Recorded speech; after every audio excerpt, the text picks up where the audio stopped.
सीता मध्ये सुमध्यमा पृष्ठतश्च धनुष्पाणिः लक्ष्मणः अनुजगामः என்று வால்மீகி வியந்து போற்றின அந்த கருத்தின் ஆழத்தை, கருத்து கோர்வையை, அர்த்த விஞ்ஞானத்தை இன்றைய தினம் விந்தியமலை காடுகளில் இருந்து புறப்பட்ட இந்த ஊர்வலத்தின் பெருமையினால் நாம் நன்கு அறிகின்றோம்.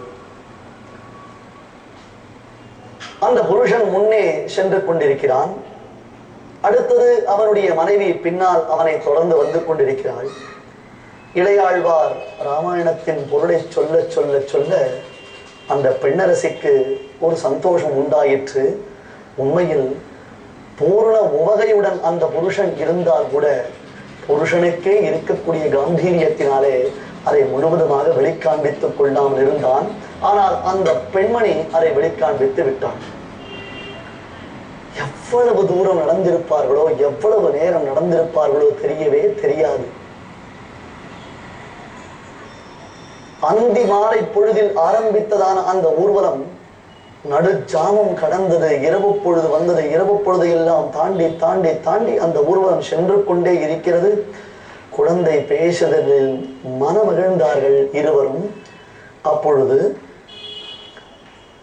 அந்த பெண்மணி இனி தன்னால் நடக்க முடியாது,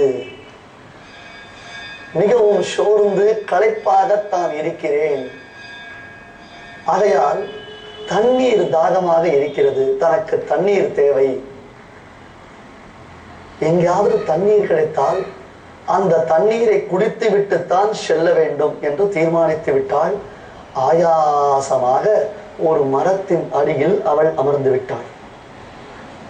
ஆஹா, நமக்காக இவர்கள் பாடுபட்டார்களே, நாம் காட்டில் தன்னந்தனியாக தவித்துக் கொண்டிருந்த காலத்தில் நமக்காக இவர்கள் உதவி செய்ய ஓடோடி வந்தார்களே, நம்ம ஏதாவது நம்மால் என்ற உதவியை இவர்களுக்கு செயலாகாதா? அம்மா, தாங்கள் களைத்துள்ளீர்கள், ஆகையால் இங்கேயே சற்று இளைப்பாறிக் கொள்ளுங்கள், ஓய்வெடுத்துக் கொள்ளுங்கள், நான் சென்று அருகில் எங்காவது தீர்த்தம் கிடைக்குமா என்று தேடிவிட்டு வருகிறேன் என்று சொன்னவர் தன்னுடைய மடிசஞ்சி பையை எடுத்துக்கொண்டார். அதில் இருக்கக்கூடிய சொம்பையும் எடுத்துக்கொண்டார். பின் மாலை பொழுதாக இருக்கின்றது. அப்படியே தேடிக்கொண்டே வர அங்கே சாலை ஓரத்தில் ஒரு கிணறு தென்பட்டது. சாலை ஓரத்தில் ஒரு கிணறு, நல்ல கிணறு, நல்ல தீர்த்தம் என்பதாக தன்னுடைய சொம்பை அந்த கிணற்றில் விட்டு அதில் தீர்த்தம் முகர்ந்து கொண்டு எந்த இடத்தில் அந்த புருஷனும் பெண்மணியும் இளைப்பாறிக் கொண்டிருக்கிறார்களோ அங்கே வந்து சேர்ந்தார். வந்து சேர்ந்தால் அங்கே அந்த பெண்மணியை காணவில்லை, அந்த புருஷனையும் காணவில்லை. இந்த இடத்தில் குரு பரம்பரையில் 2 விதமான சரித்திரங்கள் சொல்லப்படுகின்றன. அதாவது 2 முறை இளையாழ்வார் அவர்களுக்கு தீர்த்தம் அளித்தார். 3வது முறை தீர்த்தம் அளிக்க அவர் வந்த பொழுது தான் அவர்கள் காணவில்லை என்று. ஒரு சில பெரியோர்கள் இல்லை, முதல் முறையில் தீர்த்தம் கொண்டு வந்த பொழுது அந்த புருஷனும் அந்த பெண்மணியும் மறைந்து விட்டார்கள் என்று சொல்லுகிறார்கள். எப்படி இருந்தாலும் இளையாழ்வார் வந்து பார்த்த பொழுது அங்கே பெண்மணியும் இல்லை, புருஷனும் இல்லை. என்ன இது, இங்கேதான் இருந்தார்களே, இதோ இங்கே அமர்ந்திருந்தார்களே, ஐயா ஐயா எங்கே சென்றீர்கள்? அம்மா, தீர்த்தம் தாகமாக இருக்கிறது என்று சொன்னீர்களே, உங்களுக்காக தீர்த்தம் கொண்டு வந்திருக்கிறேன். அம்மா, இதோ தீர்த்தம், ஐயா எங்கே சென்றீர்கள் என்று முதல் நாள் இரவு விந்தியமலை காடுகளில் ஐயா ஐயா என்று தான் அழைத்ததை போல இப்பொழுதும் அழைத்து இங்கும் அங்கும் சென்று தேடி பார்க்கிறார். இந்த பக்கம் சென்று தேடுகிறார், அந்த பக்கம் சென்று தேடுகிறார். அம்மா, தீர்த்தம் தாகமாக இருக்கிறது என்று சொன்னீர்களே, உங்களுக்காக தீர்த்தம் கொண்டு வந்திருக்கிறேன் என்றார். அவர்களை காணவில்லை. தேடி தேடி பார்க்கிறார். திகைத்து போனார். என்ன ஆயிற்று? திடீரென்று அவர்கள் மறைந்து விட்டார்களே, இது என்ன மாயம், என்ன புரியவில்லையே என்று திகைத்துத்தான் போனார். அப்பொழுது வண்டிகள் வரக்கூடிய சப்தம் கேட்டது. ஒரு பெரிய சாலை, பெரிய ராஜபாட்டை ஒன்று. அந்த ராஜபாட்டையில் ஏதோ வண்டிகள் பிரயாணம் செய்வதை பார்த்தவுடன் இளையாழ்வார் சென்று அங்கே ஒரு வண்டியை நிறுத்தினார். வண்டி ஓட்டியரிடத்தில் விசாரித்தார். ஐயா, இது எந்த ஊர்? இந்த ராஜபாட்டை, இந்த வழி எந்த இடத்திற்கு செல்லுகிறது? இந்த இடம் என்ன, கிழக்கா மேற்கா என்று கேட்க, வண்டி ஓட்டி தன்னுடைய வண்டியை நிறுத்திவிட்டு கையில் இருந்த தீவர்த்தியை சற்றே உயர்த்தி இளையாழ்வாருடைய முகத்தை அப்படி உத்து பார்த்தார். பிள்ளாய், நீர் அந்த யாதவ பிரகாஷுடைய சீடர் தானேப்பா? திருப்புக்குழியில் யாதவ பிரகாஷுடைய பாடசாலையில் பயின்ற மாணவன் தானே? உன்னை எனக்கு தெரியுமே. நான் அந்த சமயத்தில் பாடசாலைக்கு வந்தபோது உன்னை பார்த்திருக்கிறேனே. ஏனப்பா, உனக்கு உன் ஊர் தெரியவில்லையா? நீ எங்கே வந்திருக்கிறாய், எங்கே இருக்கிறாய் என்று அறியவில்லையா? இதோ பாரப்பா, புண்ணிய கோட்டி விமானம் சேவையாகின்றது. அஸ்தகிரி பர்வதம் தெரியவில்லையா? எம்பெருமான் வரதனுடைய சந்நிதி தெரியவில்லையா? இந்த வழி நேராக வரதனுடைய சன்னிதானத்திற்கு செல்கிறது என்றவுடன் இளையாழ்வார் திடுக்கிட்டு போனார். என்ன, ஓர் இரவிற்குள்ளே விந்தியமலை காடுகளில் இருந்து தான் காஞ்சிபுரத்திற்கு வந்து விட்டோமா? நாம் இருப்பது காஞ்சிபுரமா? அதோ தெரிகின்றதே புண்ணியகோட்டை விமானம். வரதனா வரதனா வரதனா அழைத்து வந்தான். ஒரு இரவிற்குள்ளே விந்தியமலை காடுகளில் இருந்து, எங்கே வடதேசத்தில் எவ்வளவு தூரத்தில் இருக்கக்கூடிய அந்த பர்வதத்தில் இருந்து என்னை எம்பெருமான், என் பெருமாள் நடந்த கால்கள் நொந்தவோ பிரபோ தேவரேவா சர்வேஸ்வரா வரதா ரேவாதிராஜா, நீ வந்தாயே, உன்னை நான் புரிந்து கொள்ளவில்லையேப்பா, உன்னை நான் உணரவில்லையே, உன்னை நான் நடக்க வைத்தேனே. கல்லிலும் முள்ளிலும் பொருந்தார் கைவேல் நுதிபோல் பரல்கள் பாய மெல்லடிகள் குருதி சோர விரும்பாத கான் விரும்பி வெய்யலுரைப்பு வெம்பச நோய் கூரை என்று அங்கே தசரத பெருமானுடைய புலம்பலாக குலசேகராழ்வார் கண்டித்தரை போன்று உன்னை கல்லிலும் முள்ளிலும் நடக்க வைத்தேனே. அப்படியானால் உடன் வந்தது மகாலட்சுமி தாயார் என்றோ?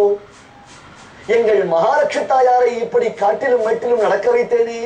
தாகம் தாகம் என்று எங்கள் பிராட்டி தவித்த பொழுது அவளுக்கு ஒரு வாய் தீர்த்தம் கொடுக்காத பெரும் பாவியாகிவிட்டேனே என்று உள்ளம் நடுங்கினார். உதடுகள் துடித்தன, கண்களில் இருந்து கண்ணீர் பெருகியது. வரதா வரதா வரதா என்று வாய்ப்புலற்றிக் கொண்டு நேராக ஓடிச் சென்ற அந்த எம்பெருமானுடைய திருவிழாரத்தில் விழுந்து கதறினார். பிரபோ, என்னை ஏமாற்றி விட்டாயே, உன்னை உணராமல் போனேனே, உன்னை நான் புரிந்து கொள்ளாமல் போனேனே என்று துடித்தார், தவித்தார். அவருக்கு அங்கே ஒரே ஒரு ஆறுதல், திருக்கச்சி நம்பிகள், காஞ்சி பூர்ணர். அந்த திருக்கச்சி நம்பிகளிடத்தில் சென்று தெரிவித்தார். ஆனால் நடந்தவைகள் எதையும் சொல்லவில்லை. எங்கோ யாத்திரையில் சென்றேன், அந்த யாத்திரை நடந்த பொழுது வழிமாறிவிட்டுத்தான் நாங்கள் வந்துவிட்டோம். ஆகையால் என்ன செய்வது, எது செய்வது என்பது ஒன்றும் புரியவில்லை. சரி, நான் இங்கேயேதான் இருக்கப் போகிறேன். ஆனால் பெருமானுக்கு ஏதாவது கைங்கரியம் செய்ய வேண்டும் என்று ஆசைப்படுகிறேன்.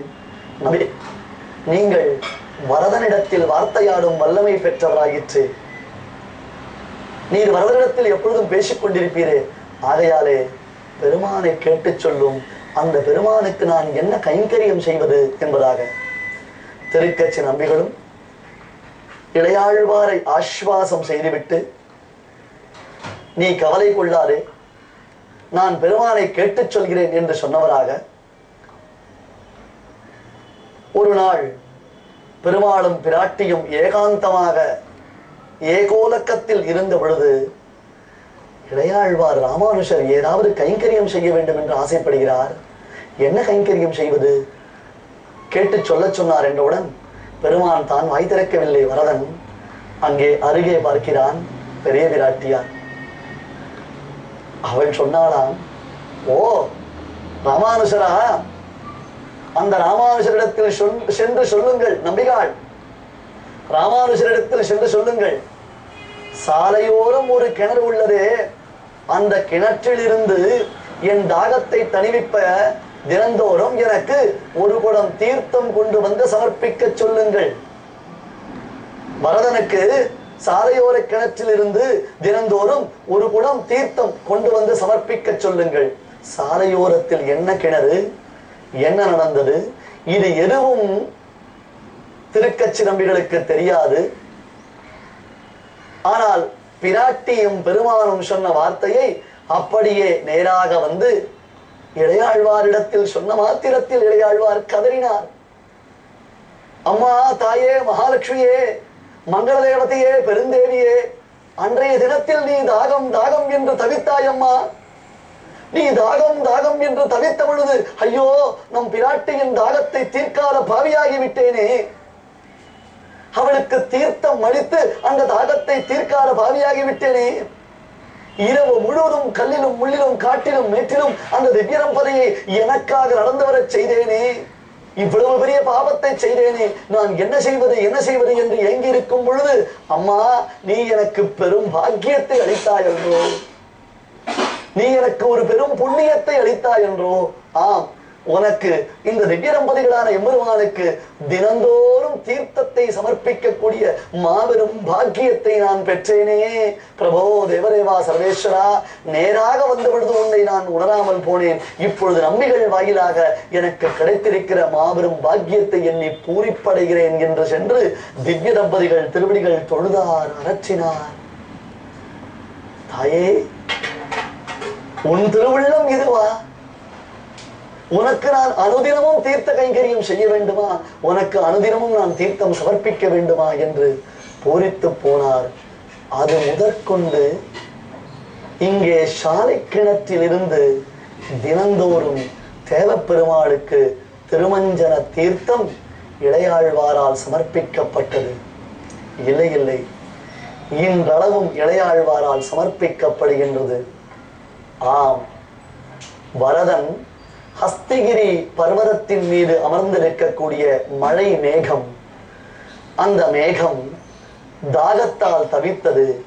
மேகத்திற்கு தாகம் உண்டானது. மேகத்திற்கு ஏற்பட்ட தாகம் எங்கள் ராமானுஜர் சமர்ப்பித்த உத்தமமானதொரு தீர்த்த விசேஷத்தினால் இன்றும் தணிகின்றது. மேகம் பகவத் ராமானுஜர் சமர்ப்பிக்கும் இந்த சாலை கிணற்றின் தீர்த்தத்தை அள்ளி பருகி பருகி பருகி முத்தி மழை பொழியும் முகில் வண்ணனாக இன்றளவும் திகழ்கின்றது.